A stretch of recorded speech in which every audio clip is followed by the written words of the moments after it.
সময়ের দাবি মেনে ভবিষ্যতের জন্য অঙ্গদানে এগিয়ে আসুন। আজ রবীন্দ্র ভবনের প্রাঙ্গণে আম্রকুঞ্জে এই আহ্বান জানালেন মুখ্যমন্ত্রী ডক্টর মানিক সাহা।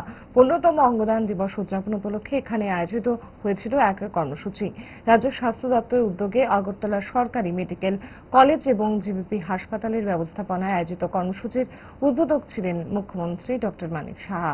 অনুষ্ঠানে মুখ্যমন্ত্রী ছাড়া উপস্থিত ছিলেন রাজ্য স্বাস্থ্য সচিব Kiran Kumar Gitte, GBP super doctor Shankar Chakraborty, রাজ্য স্বাস্থ্য দপ্তরের উচ্চ আধিকারিক সহ মেডিকেল কলেজ ও জিবিপি হাসপাতালের চিকিৎসক সহ স্বাস্থ্যকর্মীরা।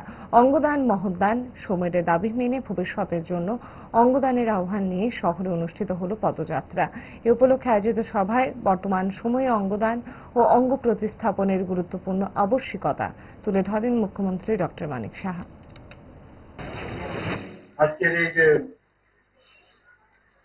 কার্যক্রম, সেই কার্যক্রমে মানুষের কাছে নিয়ে যাওয়া এবং আমার মনে হয় যে জনসচেতনতা খুব প্রয়োজন এবং নিড অফ দ্য আওয়ার। এখানে বলা হয়েছে অলরেডি, যদিও ডক্টর শঙ্কর চক্রবর্তী বলেছেন যে ভারতে প্রায় 1,80,000 মানুষ কিডনি প্রবলেমে আছেন এবং 2023 সালে মাত্র 13,426টি কিডনি এখন পর্যন্ত প্রতিস্থাপন হয়েছে। ইয়ারলি লিভার যে ট্রান্সপ্লান্ট হয় 25 থেকে 30,000 মানে চাহিদা, কিন্তু মাত্র 4,491টি লিভার এখন পর্যন্ত প্রতিস্থাপন হয়েছে।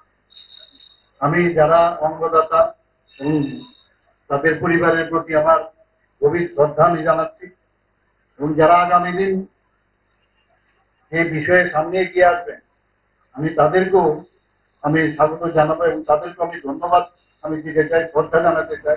ডায়েট যতই রেস্ট্রিক্টেড হোক না কেন, ওয়েদারকে তো আর রুটিনে ফেলা যায় না। But if there is a problem, 5 দশক ধরে গ্যাস, অম্বল ও পেটের সমস্যা একমাত্র সমাধান গ্যাস নল।